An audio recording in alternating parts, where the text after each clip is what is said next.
ಅದಕ್ಕೆ ಅದಕ್ಕೆ ಅದು ಇಂಟರ್ವ್ಯೂಗೆ ಹೋಗ್ತಾ ಇದ್ದೀನಿ, ಎದುರುಗಡೆ ಬರ್ತೀರಾ? ಪೂಜೆ ಮಾಡ್ತಾರ ಕಾಣಿಸ್ತಿಲ್ವಾ? ಅದ್ ಸರಿ, ಈ ಶರ್ಟ್ ನೀನ್ ಯಾಕೆ ಹಾಕೊಂಡಿದ್ಯಾ? ಇಂಟರ್ವ್ಯೂ ಇತ್ತಲ್ವಾ, ಅದಕ್ಕೆ ಚೆನ್ನಾಗಿತ್ತು ಅಂತ ಅಣ್ಣನ ಶರ್ಟ್ ಹಾಕೊಂಡೆ. ರೀ ರೀ ಬನ್ನಿ ಇಲ್ಲಿ. ಯಾಕೆ ಹಂಗ್ ಕಿರ್ಚಾಡ್ತಿದ್ಯಾ? ಏನಾಯ್ತು? ಹಾ, ಕಿರ್ಚಾಡದ? ನಿಮ್ ತಮ್ಮ ಯಾವ ಶರ್ಟ್ ಹಾಕೊಂಡಿದ್ದ ನೋಡಿ ಮೊದ್ಲು. ನೀನ್ ಯಾಕೋ ಈ ಶರ್ಟ್ ಹಾಕೊಂಡಿದ್ಯಾ? ಅಂದ್ರೆ ಅಣ್ಣ, ಇಂಟರ್ವ್ಯೂ ಇತ್ತಲ್ವಾ, ಅದಕ್ಕೆ. ಇಂಟರ್ವ್ಯೂ ಇದ್ರೆ ಕೈ ಸಿಕ್ಕಿದೆಲ್ಲ ಹಾಕೊಂಡ್ಬಿಡ್ತೀಯಾ? ಅಲ್ಲಿ ಒಳಗಡೆ ಜೀನ್ಸ್ ಶರ್ಟ್ ಇಟ್ಟಿದೀನಿ, ಹಾಕೊಂಡ್ ಹೋಗೋದನ್ನ. ಸರಿ ಅಣ್ಣ. ನಿಮಗ್ ಗೊತ್ತಾಗಲ್ವೇನ್ರಿ, ನಾನ್ ನಿಮಗ್ ಪ್ರೀತಿಯಿಂದ ಕೊಡ್ಸಿದ್ನಲ್ಲ ನಿಮ್ ತಮ್ಮಂಗ್ ಕೊಡ್ತೀರಾ? ಇದೆಲ್ಲ ನಂಗೆ ಇಷ್ಟ ಆಗಲ್ಲ ಅಂತ ಮೊದ್ಲೇ ಹೇಳಿದೀನಿ ತಾನೆ. ಇದೇ ಕೊನೆ, ಇದೆಲ್ಲ ಮತ್ತೆ ರಿಪೀಟ್ ಆದ್ರೆ ಸರಿ ಇರಲ್ಲ. ಮನೇಲಿ ಇಟ್ಕೊಂಡ್ಬಿಟ್ಟು ಊಟ ಹಾಕೋದಲ್ದೆ ಶರ್ಟ್ ಬೇರೆ ಕೊಡ್ಬೇಕು. ಮೆತ್ತಗ್ ಮಾತಾಡೆ, ಕೇಳಿಸ್ಕೊಂಡ್ರೆ ಬೇಜಾರಾಗ್ತಾನೆ. ಬೇಜಾರಾದ್ರೆ ಆಗ್ಲಿ ಬಿಡ್ರಿ. ಹೋಗ್ಲಿ ಬಿಡು, ಎಷ್ಟೇ ಆಗ್ಲಿ ನಮ್ಮ ಅತ್ತಿಗೆ ಅಲ್ವಾ, ಅತ್ತಿಗೆ ಅಂದ್ರೆ ತಾಯಿ ಸಮಾನ. ಅದಕ್ಕೆ ಹೊರಡ್ತಾ ಇದ್ದೀನಿ, ಇವಾಗ್ಲಾದ್ರೂ ಎದುರುಗಡೆ ಬರ್ತೀರಾ? ಕೆಲ್ಸ ಮಾಡ್ತಾರದ್ ಕಾಣಿಸ್ತಿಲ್ವಾ?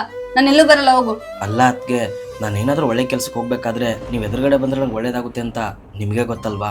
ಈಗಾಗ್ಲೇ ಒಳ್ಳೇದಾಗಿ ಸಾಕು, ಸುಮ್ನೆ ಹೋಗು.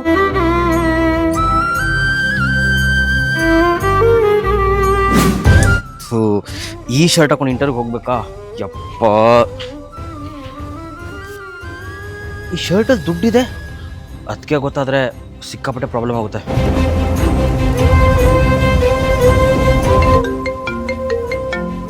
ಇವನ್ ಯಾಕೆ ಕಾಲ್ ಮಾಡ್ತಾನೆ? ಹಲೋ ಅಣ್ಣ, ನೀನು ಕೊಟ್ಟಿರೋ ಶರ್ಟಲ್ಲಿ ದುಡ್ಡಿದೆ. ಹಲೋ ಹಲೋ ಹಲೋ ಹಲೋ ಏನ್ ಕೇಳಿಸ್ತಾನೆ ಇಲ್ಲ. ಹಲೋ ಅಣ್ಣ, ಹಲೋ ಹಲೋ. ಮತ್ತೆ ಯಾಕೆ ಕಾಲ್ ಮಾಡ್ತಾ ಇದ್ದೀನಿ? ಇಲ್ಲೇನು ಸರಿಯಾಗಿ ಕೇಳಿಸಲ್ಲ. ಒಂದ್ ನಿಮಿಷ ಬರ್ತೀನಿ ಇರು. ಹಲೋ ಅಣ್ಣ, ಕೇಳಿಸ್ತಾ ಇದೆಯಾ? ಹಾ ಹೇಳು. ಅಣ್ಣ, ನೀನು ಕೊಟ್ಟಿರೋ ಶರ್ಟಲ್ಲಿ ದುಡ್ಡಿದೆ. ಅದ್ ನಾನೇ ಇಟ್ಟಿದ್ಕೊಣ. ನಿಮ್ಮ ಅದಕ್ಕೆ ನೀನು ಮಾತಾಡಿದ್ನ ನಾನು ಕೇಳಿಸ್ಕೊಂಡೆ. ಅದ್ ಸರಿ, ಈ ಶರ್ಟ್ ನೀನ್ ಯಾಕೆ ಹಾಕೊಂಡಿದ್ಯಾ?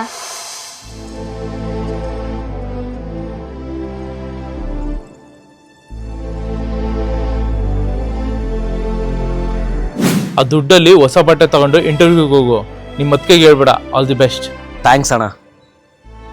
ಅದಕ್ಕೆ ದೊಡ್ಡವ್ರು ಹೇಳಿದ್ದು, ಅಣ್ಣ ನಮ್ಮವನಾದ್ರೂ ಅದಕ್ಕೆ ನಮ್ಮವಳ ಅಂತ. ಈ ವಿಡಿಯೋ ಬಗ್ಗೆ ನಿಮ್ಗೆ ಏನು ಅನಿಸ್ತು ಅಂತ ಕಮೆಂಟ್ ಮಾಡಿ.